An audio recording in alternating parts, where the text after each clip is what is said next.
C'est toujours le bon moment pour regarder Arrêt au stand avec Toyota, Jeanin Automobile.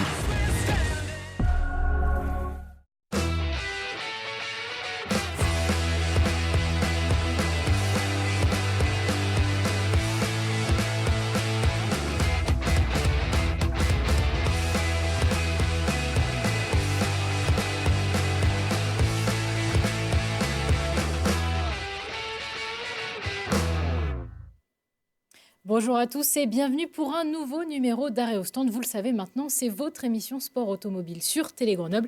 Et ce mois-ci, nous sommes très contents d'accueillir sur notre plateau un pilote isérois, mais aussi un manager d'un team, Jérôme Poulican. Bonjour et merci d'être avec nous, d'être venu tout droit de Toulouse pour participer à l'émission. C'est très gentil. Bonjour et merci pour l'invitation. Voilà, je reviens sur mes terres d'origine avec grand plaisir aujourd'hui et je découvre aussi cette émission, donc je vais essayer de lui faire honneur.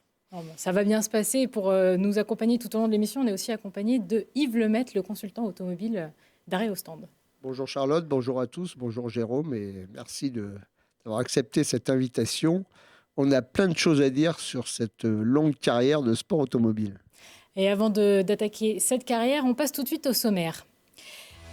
Pour ce numéro découverte du e-Rally Monte-Carlo, une compétition réservée aux véhicules 100% électriques et 100% hydrogène, au programme 12 spécial de régularité. Notre invité va ensuite relever le défi du top chrono pour notre émission sur le circuit de Chronokart à Crolles. Et puis en fin d'émission, Yves Lemaitre vous proposera un nouvel essai libre avec ce mois-ci l'essai du nouveau CHR de Toyota. Bon alors forcément, Jérôme, pour retracer votre carrière, on a besoin de commencer par le commencement, si je puis dire. Comment est-ce que vous êtes arrivé dans le milieu de l'automobile ? En fait, on est une famille de 5 enfants, donc j'avais mon frère aîné qui était passionné de Formule 1. Son idole, c'était Jackie Stewart. Et un jour, je pense que je devais avoir 5-6 ans, il m'a amené voir un film au cinéma qui était Le Mans, avec Steve McQueen, un film qu'on revoit maintenant, longtemps après. Et j'ai eu le déclic et je suis sorti de la salle et je me suis dit, je veux faire pilote auto. Et alors du coup, comment est-ce que vous avez commencé ? Quelle compétition ? Comment ça s'est passé ? Il y a eu déjà, je me suis passionné pour le sport auto, donc j'ai dévoré un peu les revues qui étaient sport auto à l'époque. Et puis j'ai tanné mes parents pour qu'ils m'achètent un kart. Ça a duré au moins 5-6 ans. Et à l'âge de 13 ans, j'ai eu le Graal, ce karting, où j'ai débuté justement sur la piste de crawl. Et puis voilà, s'en est suivi les années karting et puis après le saut à l'automobile. Alors justement, le premier fait marquant de votre carrière, c'est votre victoire au volant Avia La Chartre en 1985. Est-ce que vous pouvez un petit peu nous expliquer ? C'est une école de pilotage, c'est ça ? On avait la chance à l'époque que pratiquement chaque pétrolier et cigarettier sponsorisait une école de pilotage. Et on va dire qu'on avait tous un peu notre chance. Il fallait un peu payer l'école pour apprendre les rudiments du pilotage, ce qui était vraiment intéressant parce qu'on arrivait par des vraies bases. Et après, il y avait ce qu'on appelait la finale, c'est-à-dire les 5 meilleurs étaient sélectionnés à la finale. Et là, il y a le chronomètre parlait. Et puis ce jour-là, j'ai réussi à gagner. J'ai gagné une bourse pour débuter en Formule Ford. Sans cette victoire, je pense que j'aurais jamais fait de sport auto au niveau international. Alors Yves, du coup, justement, après la Formule Ford, Jérôme s'attaque à la Formule 3000. Est-ce que tu peux nous expliquer un petit peu les caractéristiques de cette monoplace ? Alors oui, entre la Formule Ford, la victoire on va dire, du volant, qui en effet à l'époque permettait de trouver un budget. À cette époque-là, on parlait dans l'ordre de Formule Ford, Formule Renault, Formule 3, Formule 3000. Donc Jérôme est passé un petit peu par toutes ces étapes. Faut pas oublier de signaler que Jérôme, il n'est pas super connu aujourd'hui parce qu'il a quitté un petit peu Grenoble, on va dire, par les Grenoblois, mais qu'il a un palmarès de malade, vraiment. On aura l'occasion d'en parler tout à l'heure, mais voilà, il fait vraiment partie des grands pilotes de circuit de la région grenobloise, un de plus, parce qu'on a des pilotes de rallye, mais des pilotes de circuit. Donc la Formule 3000, à l'époque, c'était vraiment l'antichambre de la Formule 1, c'est-à-dire la discipline juste avant. Il a fallu passer quand même, Jérôme, quelques étapes. Tu as fait des Formule 3, combien d'années, non ? 2 années de Formule 3 Formule 3 et 4 années de Formule 3000. Voilà. Donc, avec l'ambition de monter à la F1, C'était forcément l'ambition de l'époque. T'avais quel âge exactement quand t'as fait la 3000 ? Eh ben, j'en ai fait de 25 à 28 ans.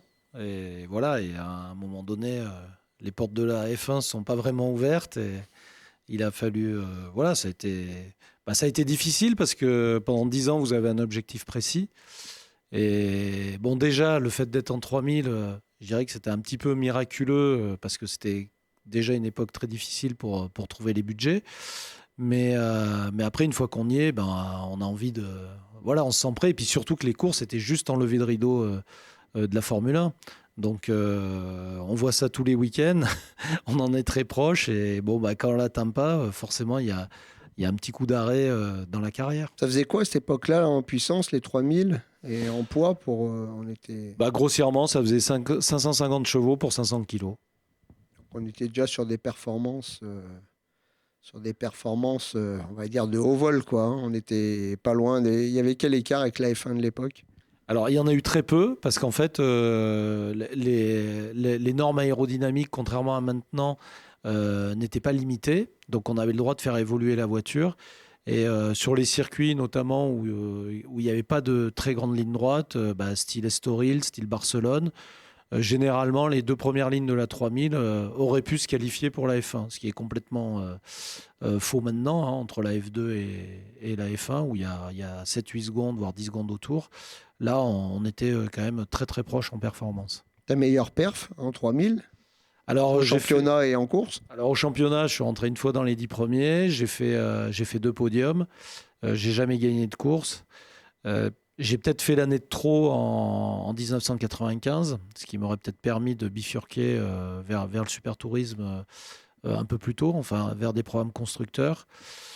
Voilà. Après, il n'y a pas tellement de regrets. C'est que c'est toujours dur à dire. Je sentais que j'étais capable de faire de la Formule 1. Maintenant, je me suis quand même battu avec des Häkkinen, avec des Schumacher.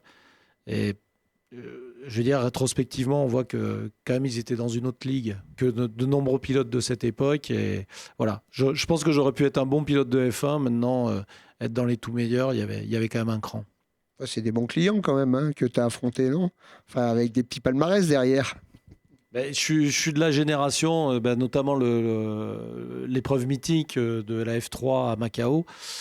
90 où je crois que sur la grille, sur les 27 voitures, il y a 17 pilotes qui sont allés en F1. Donc quand vous êtes sur des générations comme ça, forcément ça devient plus difficile que 2-3 ans après où le niveau est toujours très bon, mais il y a moins de gens spéciaux ou exceptionnels. Bon, on va maintenant prendre la direction de notre rubrique En piste.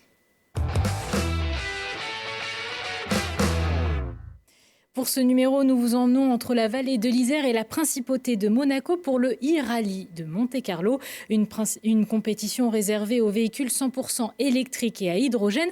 Pour cette 4e édition, la compétition proposait un parcours composé de 12 spéciales de régularité. Au total, 45 voitures participaient à la course.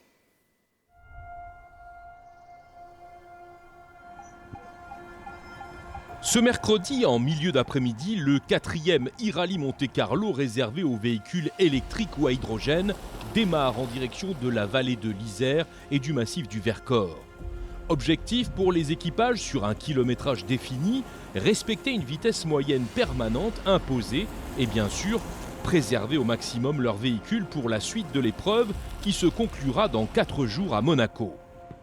En hors-d'œuvre, une épreuve de mise en jambe, Saint-Pierre-de-Chérennes-Choranche, la spéciale de régularité numéro 1, longue de 13 km, un secteur qui permettra aux équipages de se mettre au diapason, d'affiner les réglages de leurs équipements pour se lancer dans les 11 prochaines spéciales de la meilleure façon possible.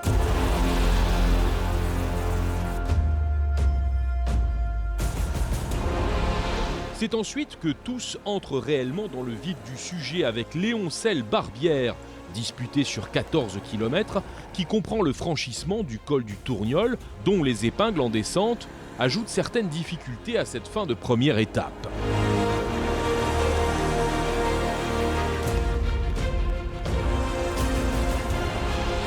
L'arrivée à Valence, à 18h30, met un terme à cette première longue journée du e-Rally Monte-Carlo 2019, avec pour l'étape à venir 3 spéciales de régularité mythiques disputées en terres ardéchoises. Ce jeudi matin, il y a un brin de fébrilité dans l'air au départ de Valence. Il est un peu plus de 7h30. Les premiers concurrents sont en train de quitter le parc fermé et les engagés de cette 4e édition du e-Rally Monte-Carlo le savent. Ils ont devant eux un parcours de légende à affronter. L'Ardèche avec au menu 3 spéciales qui évoquent les plus connus de l'épreuve monégasque.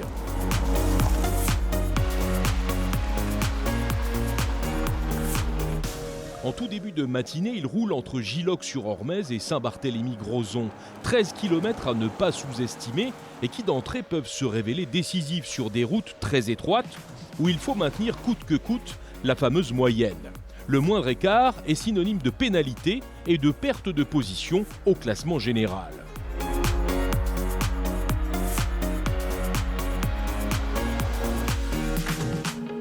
Et les difficultés vont aller crescendo pour les concurrents qui, dans la foulée, vont devoir affronter la mythique épreuve du championnat du monde des rallyes WRC, Saint-Martial-Burzet. Les premières voitures entrent dans la zone vers 10h du matin. C'est là un des monuments du rallye Monte-Carlo que l'on aborde, bien sûr, avec respect et prudence.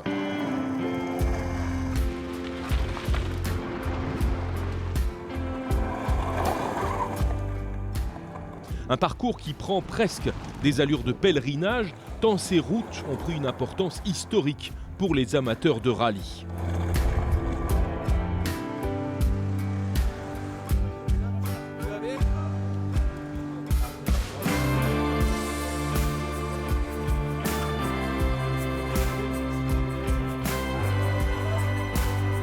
En fin d'après-midi, le retour sur Valence sonne la fin de cette 2e étape du e-Rally Monte-Carlo.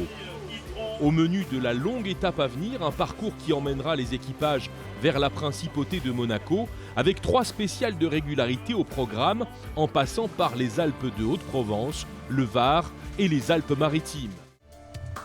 Ce vendredi matin, au départ de Valence, pour la dernière fois cette année, le e-Rally Monte-Carlo fait cap au sud-est, avec pour objectif de rallier la principauté de Monaco en début de soirée.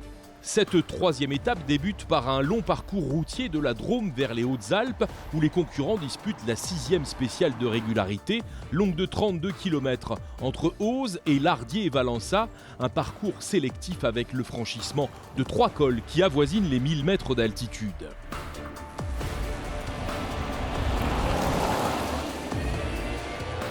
Toujours dans les Alpes de Haute-Provence, un secteur qui a souvent donné lieu à des coups de théâtre. Digne-les-Bains Chaudon-Norante constitue la spéciale de régularité numéro 7. 16 km de légende avec un passage au fameux col de Corobin qui culmine à 1211 mètres.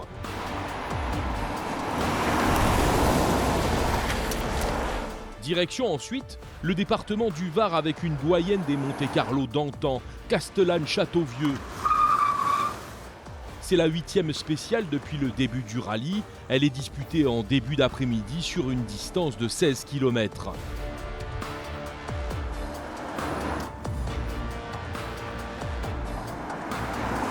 À la nuit tombée, en début de soirée, fin d'étape, mais aussi fin d'une longue journée à Monaco, sur les terrasses du Soleil, à 2 pas de la prestigieuse place du Casino. Un parc fermé inédit pour le e-Rally Monte-Carlo. Au programme ce samedi, 2 spéciales en milieu de journée, puis une étape finale nocturne qui emmènera les équipes jusqu'à tard dans la nuit sur les routes de l'arrière-pays. Ce samedi, c'est une journée en 2 temps qu'abordent les équipages encore en compétition dans ce e-Rally Monte-Carlo 2019. La 4e étape ouvre le bal en milieu de matinée sur les routes des Alpes-Maritimes avec 2 spéciales de régularité. La 9e depuis le départ de l'épreuve se joue sur les 20 km qui séparent Toudon et La Penne, un secteur qui offre aux concurrents les décors typiques de l'arrière-pays azuréen. Mais où il ne faut surtout pas se laisser déconcentrer par le paysage, car sur ces routes accidentées, il est facile de perdre le rythme et de s'éloigner de la moyenne impartie.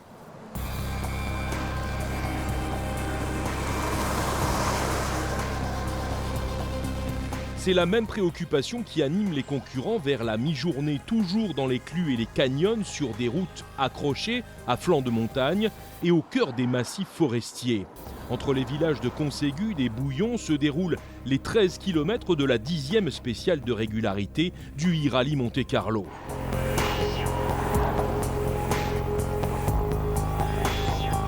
En début d'après-midi, retour vers Monaco et son parc fermé, où tout le monde recharge les batteries, au propre comme au figuré, pour aborder l'ultime portion du rallye.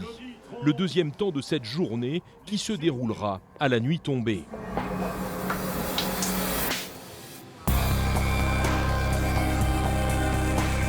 Deux spéciales nocturnes avec le col Saint-Roch, le col de Porte et le col de Turini, et une arrivée finale à Monaco vers 1h30 du matin. Il est 21h lorsque la première voiture quitte le parc fermé de Monaco pour se lancer dans la dernière soirée du e-Rally Monte-Carlo 2019.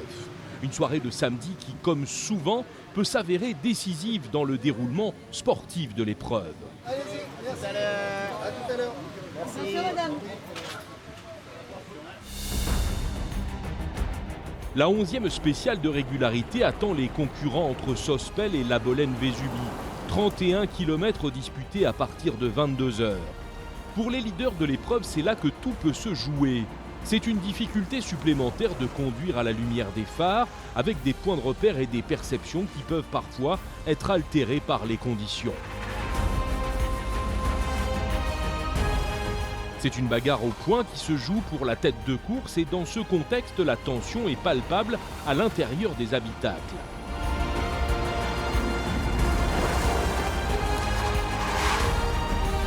Deuxième spéciale de régularité de cette nuit, les 16 km qui se déroulent entre Lantosque et Lucéram.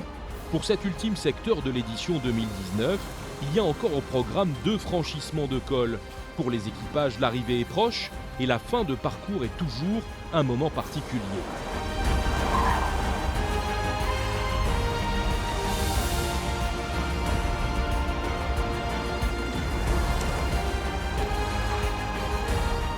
Il est tard dans la nuit lorsque les premiers concurrents sont de retour à Monaco pour l'arrivée officielle du 4e e-Rally Monte-Carlo.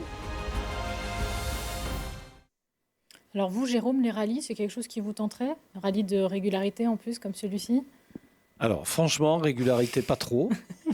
J'ai une âme de compétiteur. Après, les rallyes, oui, moi j'ai suivi le Monte-Carlo quand j'étais jeune, avec les Audi Quattro, les Delta.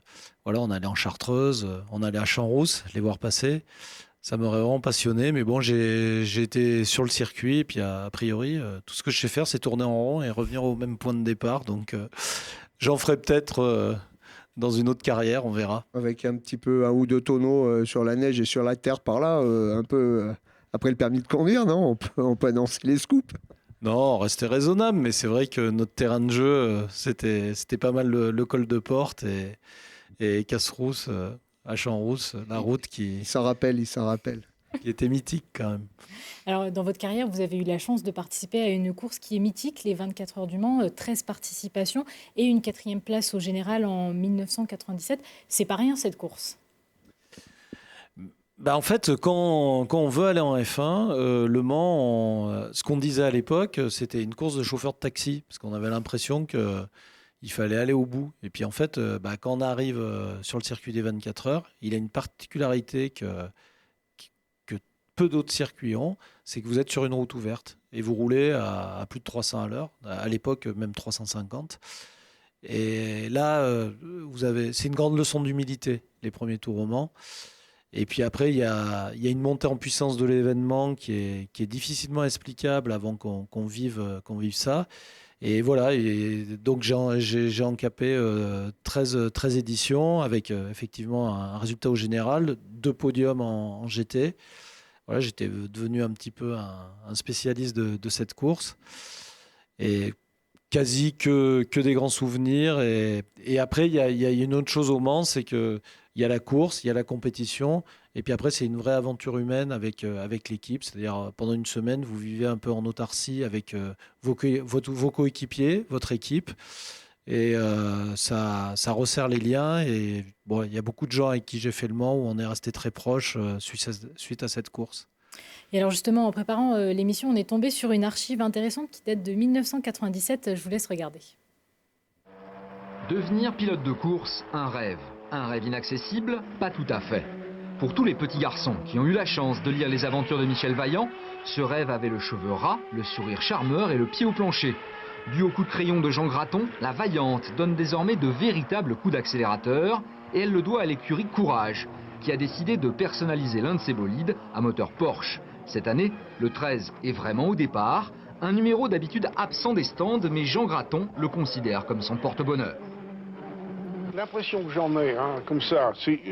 Je me vois me mettre à ma planche à dessin, la feuille blanche, prendre le crayon, la plume, dessiner la voiture, le bruitage, et tout d'un coup la voiture m'échappe, elle échappe à ma feuille, elle se retrouve dans les hunaudières à 300 à l'heure. C'est un truc inattendu, or c'est ça. C'est véritablement la voiture qui trouve la vie réelle, la troisième dimension. Bien évidemment, même le pilote est un fan de longue date. J'ai découvert le sport automobile justement à travers les bandes dessinées de Michel Vaillant. C'est peut-être pas que ça, mais une des raisons pour lesquelles je suis là aujourd'hui. Donc pouvoir transformer ce rêve à la réalité, pour moi c'est vraiment un truc génial. Justement, comment on se sent quand on conduit la copie conforme de la bande dessinée ? Alors, il y a une vraie histoire parce que j'ai conduit la Vaillante en 97 et je conduis la Panose en 2002, qui était en fait la leader quand Luc Besson a produit le film Michel Vaillant. Donc, j'aurais fait le gentil et le méchant. Voilà, il y a comment que vous pouvez voir ça. La BD en elle-même, comme beaucoup d'entre nous, beaucoup de pilotes, on a été bercés par ça depuis la plus tendre enfance. Et ce qu'il y a de vraiment intéressant dans cette BD, c'est que la course est très peu romancée, même s'il y a toujours une aventure derrière. Et en fait, dans les dessins de Jean Graton, il y a même des virages qui sont reproduits de façon hyper exacte, et aussi des attitudes de la voiture. Donc, quand on voyage là-dedans et qu'on se retrouve presque dans la BD, forcément, pour moi, ça avait un clin d'œil plus qu'important. Et voilà, Jean Graton, ça fait partie d'une rencontre importante, et son fils d'ailleurs aussi. Et c'est une histoire qui a perduré. Voilà, chaque année, je suis invité un petit peu aux 24 heures du Mans. Chaque fois qu'il y a un événement Michel Vaillant, voilà, c'est vraiment, ça a vraiment marqué ma carrière au Mans. Alors, autre titre qui a marqué la carrière de Jérôme, Yves, c'est son titre en Clio V6 en 1999. Alors c'est ça, au fur et à mesure que l'émission avance, on voit le palmarès vraiment grandiose de Jérôme. Comme je dis encore, il n'est pas super connu pour le grand public grenoblois, mais au fur et à mesure, on s'en aperçoit. Donc oui, Formule 3000, les portes de la F1 ne s'ouvrent pas. Le Mans, voilà, que quelques participations, notamment avec la Vaillante, donc vraiment suffisamment de participation. Je ne sais pas si on pouvait dire qu'à l'époque, on se retournait un peu vers le Mans quand on n'allait pas à la F1. C'est peut-être, il y avait un peu de ça quand même. Et puis après, il est passé aux voitures fermées. Donc, on a quitté les monoplaces ou les barquettes pour aller à la Clio. Et puis, pas mal, hein. Une fois qu'il y avait un pare-brise, ça marchait aussi pas mal. En fait, voilà. Alors, encore des idées préconçues. Il y a eu celle du Mans et puis il y a eu celle des voitures à portière. En fait, c'était péjoratif pour nous, après avoir conduit des voitures. En fait, les monoplaces, c'est ce qu'il y a de mieux. Passer à des voitures fermées. Mais en tout cas, c'était la première année de la Clio V6. Franchement, c'est pas la meilleure voiture qu'a développé Renault Sport, parce que même la tenir en ligne droite, c'était un challenge. Mais il y a des voitures, après quelques tours, vous sentez que vous pouvez faire corps avec. C'est étonnant, cette sensation. Parce que le pilotage, ça reste quand même un peu d'instinct, même s'il y a beaucoup de technique. Et cette voiture, j'ai tout de suite fait corps avec. Et en fait, je gagne la première année du championnat d'Europe. Et la plupart de ces courses étaient en levée de rideau des Grands Prix. Donc, il y avait une ambiance super. Et puis, Puis on était à peu près 70 au départ, donc c'est des vraies bagarres avec de l'aspiration, etc. Et en plus, ça a permis aussi de mettre un pied pour lancer mon équipe plus tard. Avec le numéro 38 sur les portes, hein, vous noterez quand même. Hein. On va continuer à parler de pilotage avec notre séquence top chrono.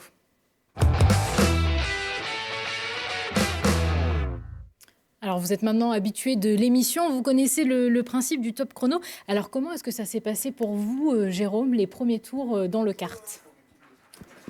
Le karting, je me fais toujours un plaisir de remonter dans un karting, même quand c'est un karting de location, et plus particulièrement sur le circuit de crawl, puisque j'y étais pas retourné depuis 1983, donc ça faisait un bail.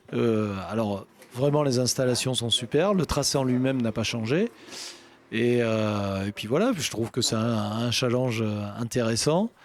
J'ai adoré reconduire ce type de carte et puis quand il y a un chrono au bout, on essaye de donner le maximum, même quand on a 55 ans. Alors justement, forcément Yves, je me tourne vers toi puisqu'on a besoin d'un petit point météo conditions, c'est un peu la règle pour le top chrono.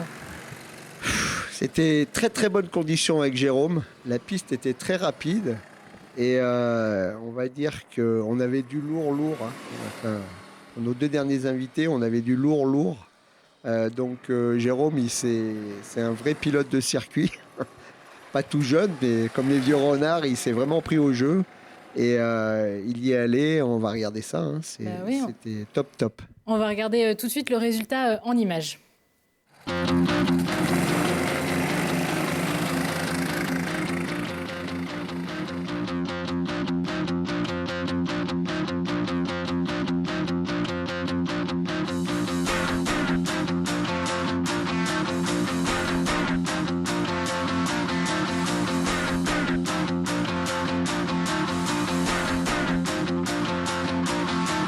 Stop the rock. Stop the rock. Stop the rock. Stop the rock. Can't stop the rock. You can't stop the rock. Stop the rock.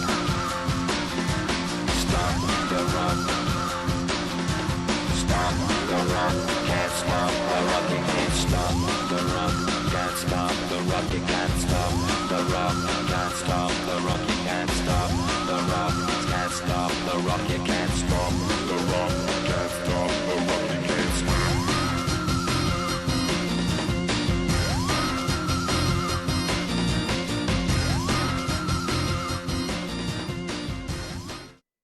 Bon, Yves, on va le dire, c'est une première puisque l'écart entre vous, Jérôme, et Aurélien, qui est venu sur notre plateau le mois dernier, est infime. Il y a 5 millièmes de seconde d'écart. Et on va voir votre place au classement sur le tableau. Et vous détrônez donc le duo de tête qui était le père et le fils Panis. Deuxième position. Pas Je suis mal. déjà bien encadré, du bon côté du millième. Et puis après, on voit qu'Olivier est devant. Voilà, c'est l'histoire de ma vie, quoi. Olivier, toujours un peu devant. Olivier qui va en F1, j'y vais pas. Donc la logique est respectée. Ouais. C'était énorme. Vraiment, on a vécu un bon moment. Je félicite vraiment Jérôme parce qu'il s'est pris au jeu et puis il voulait aussi. Il faut quand même savoir que la famille Panis et notamment Aurélien roulent dans le team de Jérôme. On va peut-être en parler tout à l'heure. Et que je pense que Jérôme, il avait vraiment envie d'être devant et il y est arrivé avec 5 millièmes de seconde. Énorme. Ça va faire jaser dans les paddocks pour toute l'année à venir. Oh, c'est une belle prestation. Là, on a vu les trajectoires, tout, rien à dire. Non Énorme. Là, on était vraiment sur des pilotes de circuit de haut vol. On pourrait dire que le seul qui pouvait rivaliser par ce niveau-là, c'est Gaël Castelli, qui habite à Crolles et qui a vraiment le niveau, mais qui était venu un jour de pluie. Donc, on a une petite pensée pour lui, parce que je pense qu'il aurait pu jouer avec vous. Mais là, on avait du très, très haut niveau. Là. La famille Panis et Jérôme au milieu. On n'oublie pas de dire que sur le bassin grenoblois, on a quand même des pilotes de circuit de haut vol, et on en a la preuve. Alors, justement, on vient de parler de l'année 1999 où vous remportez votre titre en Clio V6, mais c'est aussi une année très importante puisque vous lancez votre team. Comment ça s'est passé ? Comment nous vient l'idée de dire ça y est, je me lance, je crée mon team ? En fait, c'est un concours de circonstances plus qu'une décision. Je me suis retrouvé en fait avec un partenaire qui était dans un team. J'ai commencé la saison donc avec la Clio V6 et puis l'équipe a décidé de ne pas poursuivre et je me suis retrouvé avec cette voiture, ce partenaire. Et en fait, ce que je lui ai dit à l'époque, je lui ai dit il n'était pas très content. Je lui ai dit payez-moi chaque course et à la fin de l'année, si jamais je suis champion, on a négocié une prime et en fait malheureusement pour lui j'ai gagné le championnat, ça a permis de financer ma saison et à l'issue de la saison j'ai eu des demandes à la fois de Renault Sport et de Renault Espagne pour faire rouler des espoirs et du coup je me suis dit c'est peut-être un petit peu prématuré mais des occasions comme ça j'en aurais peut-être pas deux et voilà j'ai sauté sur l'occasion tout en continuant ma carrière de pilote à côté. Et puis maintenant, voilà, le temps a fait que j'ai basculé dans l'autre sens et c'est devenu ce que c'est devenu aujourd'hui. C'est facile au début de jongler entre pilote et manager une équipe, changer de casquette Alors au début, c'était facile parce que quand je pilotais, je ne pilotais pas pour mon équipe. Donc j'arrivais à switcher entre les week-ends où j'étais pilote et les week-ends où j'étais team manager, propriétaire d'une équipe. Après, je me suis bien rendu compte que si je voulais être crédible dans le milieu, je voulais pas faire une équipe autour de Jérôme Poliquin. Je voulais vraiment déjà sortir des jeunes espoirs et deux, essayer d'amener ce qu'on appelle des gentleman drivers à un niveau de pilotage tout à fait correct pour qu'ils s'amusent. Donc du coup, ça n'a pas été un crève-cœur, mais parce qu'en fait, il y a eu des super rencontres et puis je suis assez fier d'avoir fait gagner des Beltoises, des Kevin Estre, des Morgan Moulin-Trafort, des Raffaele Marchiello maintenant. Voilà, d'avoir pu sortir des pilotes qui sont devenus professionnels, Tristan Vautier. Et voilà, donc c'est une grosse satisfaction de pouvoir un peu transmettre. Yves, justement, le team aujourd'hui a 20 ans. Est-ce que tu peux nous faire un petit récap du palmarès du team ? Alors, avec plaisir, parce qu'avec Jérôme, on est amis depuis 30 ans. Et il en parle avec beaucoup d'humilité. Mais quasiment 20 ans de pilote de carrière, avec un palmarès, comme on a cité tout à l'heure, assez extraordinaire. Et son team ASP AK, qui est aujourd'hui, j'ai envie de dire, dans le top 2, top 3 des meilleurs teams français, qui fait rouler des Mercedes actuellement, mais qui a fait rouler des Ferrari par le passé. Une fois encore, pour tout le grand public grenoblois, moi, je peux raconter une ou deux anecdotes. C'est-à-dire que Jérôme, à cette époque-là, j'ai pas envie de dire avec un petit budget, il a démarré au circuit de Champier avec une caravane, d'accord, avec une voiture et un mécano. Donc, on se côtoyait à l'époque. Et le team ASP, pour ceux qui ont l'occasion d'aller sur les pistes en France et en Europe, qui est un des plus beaux teams, il faut juste savoir d'où il est parti pour l'ensemble des Grenoblois. C'était un défi. Il en parle pas, il en parle humblement là, Jérôme, mais c'est un team qui est vraiment parti d'une voiture, d'une deuxième voiture, d'un budget. Faut savoir ce qu'il y a derrière. Il y a la négociation avec les partenaires. Aujourd'hui, c'est une équipe d'au moins 25 personnes à temps plein. Sur les meetings, c'est combien, 50 personnes, 60 personnes? Avec les pilotes, c'est 50 personnes. Voilà, 50 personnes. Il faut juste savoir que Jérôme, à l'heure où on se parle, 20 ans après, c'est assez rapide aussi, il a fait rouler 17 personnes dans les séries Blancpain, qui sont des séries d'endurance. Faut quand même savoir que Jérôme, avec son team parti de Grenoble, il a la confiance d'un fabricant allemand qui s'appelle Mercedes. Donc pour que les Allemands fassent confiance à un team français, c'est qu'il ne doit pas être si mauvais que ça.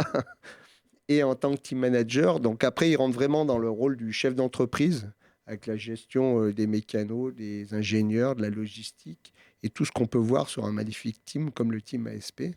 Donc j'ai presque envie de dire, Jérôme, il a fait une carrière aussi brillante en tant que team manager qu'en tant que pilote, parce que c'est vraiment très, très sympa.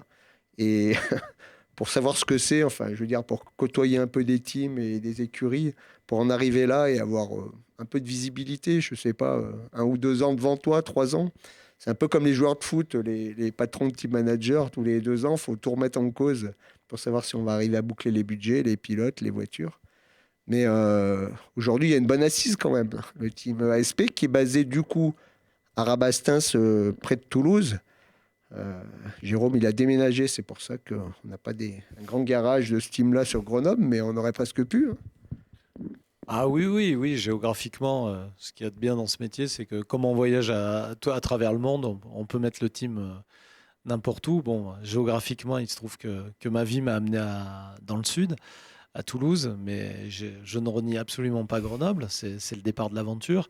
Après, c'est vrai, ce que tu dis, c'est qu'il y a l'aspect course, finalement ce que je connais, et puis après, il y a l'aspect chef d'entreprise que j'ai découvert petit à petit, quelquefois de façon un peu laborieuse, parce que quand on est pilote, on imagine que tout est facile. En fait, il faut avoir un peu de talent, faire des résultats, trouver des partenaires. Et puis là, on est sur le quotidien. Et le quotidien, c'est quoi? C'est tout ce que tu as décrit.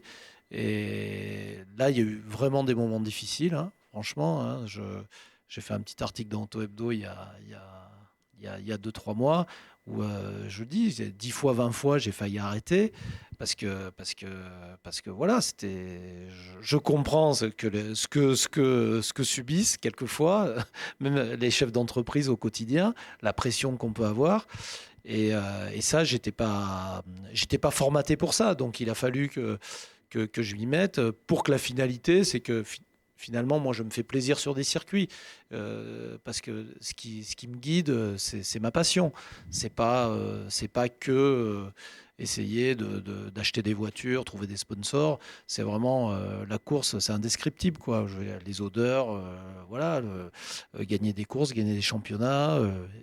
Et après, au-delà de tout ça, je veux dire, ça a été possible par des rencontres très importantes, quoi. J'ai eu la chance quand même de rencontrer les bonnes personnes au bon moment.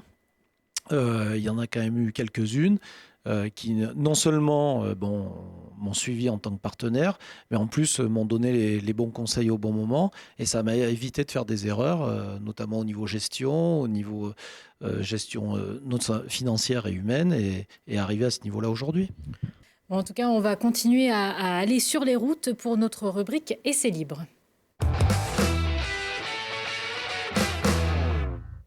Et ce mois-ci, pour son essai, Yves vous propose celui du CHR de Toyota.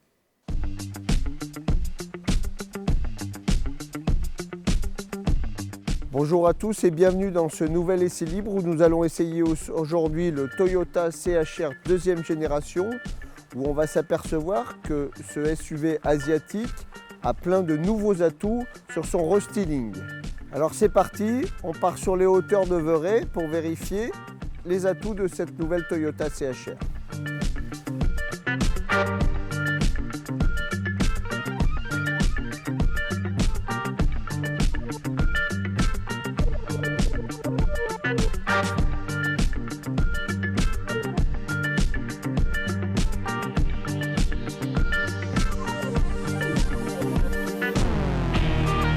Quand on dit CHR restylé, je crois que c'est le mot le plus adapté parce qu'en termes de design, c'est là où on trouve que Toyota a fait de très beaux efforts et je trouve ce design très plaisant pour ce nouvel SUV. Ça commence par déjà cette peinture 2 tons sur le modèle essayé, sur un rouge intense avec un toit noir qui est vraiment plutôt sympa. Cet arrière que j'ai trouvé vraiment bien travaillé dorénavant avec ce double béquet, un joli béquet en haut du haillon qui est vraiment très sympa. À l'avant également, cette nouvelle calandre donne un côté très sportif à ce Toyota CHR. En résumé, on va quand même dire que ce modèle-là plaît ou ne plaît pas. Mais personnellement, j'ai apprécié ce nouveau design.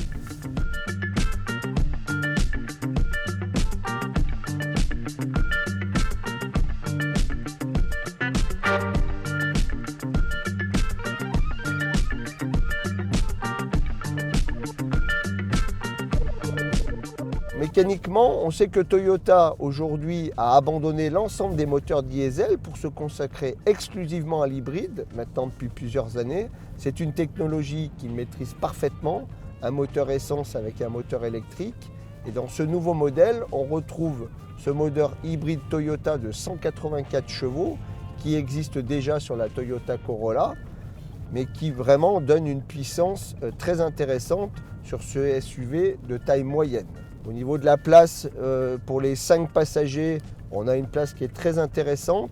On va être un tout petit peu déçu par la taille du coffre arrière, où on ne va pas pouvoir mettre beaucoup de grosses valises pour partir en week-end.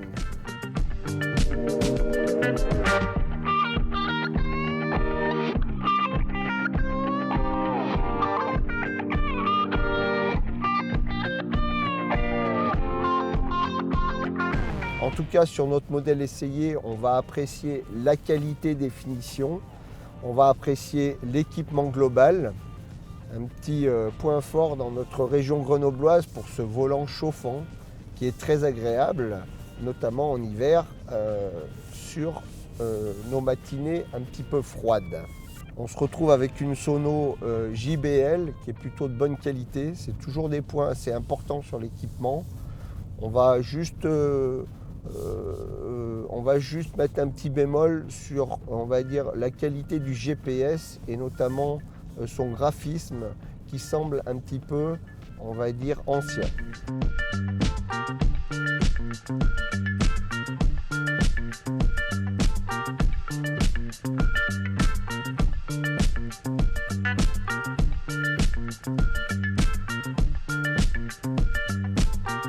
En termes de tranche budgétaire, ce Toyota CHR démarre à partir de 29 800 € et va en gros un petit peu en dessous de 40 000 €, on va dire 39 500. Le modèle essayé est à 38 800 €, ce qui fait déjà de ce nouveau Toyota CHR, on va dire, un modèle très haut de gamme.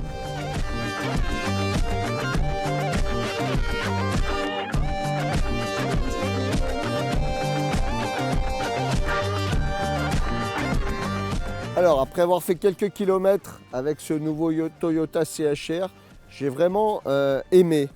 J'avais un peu de mal historiquement avec les looks Toyota, mais vraiment, ce CHR restylé est vraiment très sympa. Alors c'est vrai que c'est très tranché, on aime ou on n'aime pas, mais moi j'ai vraiment aimé, de par ce look très sympa, de par ce châssis plutôt un peu sportif qui plaît beaucoup, et puis ce nouveau moteur de 184 chevaux, c'est plutôt plaisant et très puissant. Ce petit bémol sur cette boîte de vitesse, un petit peu poussive, mais beaucoup de qualité dans ce nouveau Toyota CHR.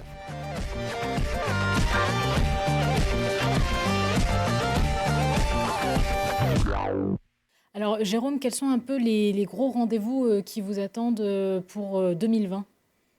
On va repartir toujours en GT3, GT4. Donc il va y avoir le GT France avec 4 voitures et le GT World Challenge avec les GT3, donc la série Endurance et la série Sprint.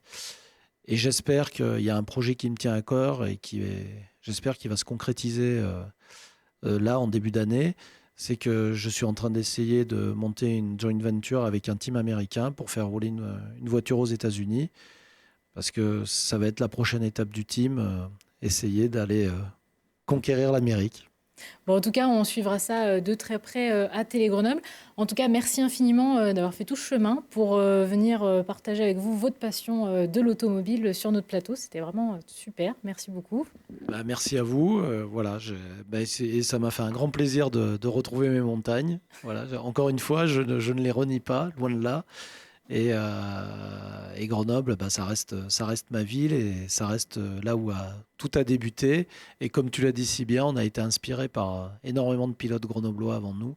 Voilà, que ce soit Arnoux, Beguin, Ballas, Streff, voilà, tous ces grands noms qui nous ont inspirés quand on était jeunes. Et qui fait que voilà, cette passion, on l'a chevillée au corps et on essaye maintenant de la transmettre aux jeunes. En tout cas, merci à toi Yves aussi pour tous les éclairages techniques. Et puis on se retrouve très vite pour un nouveau numéro d'Arrêt au stand.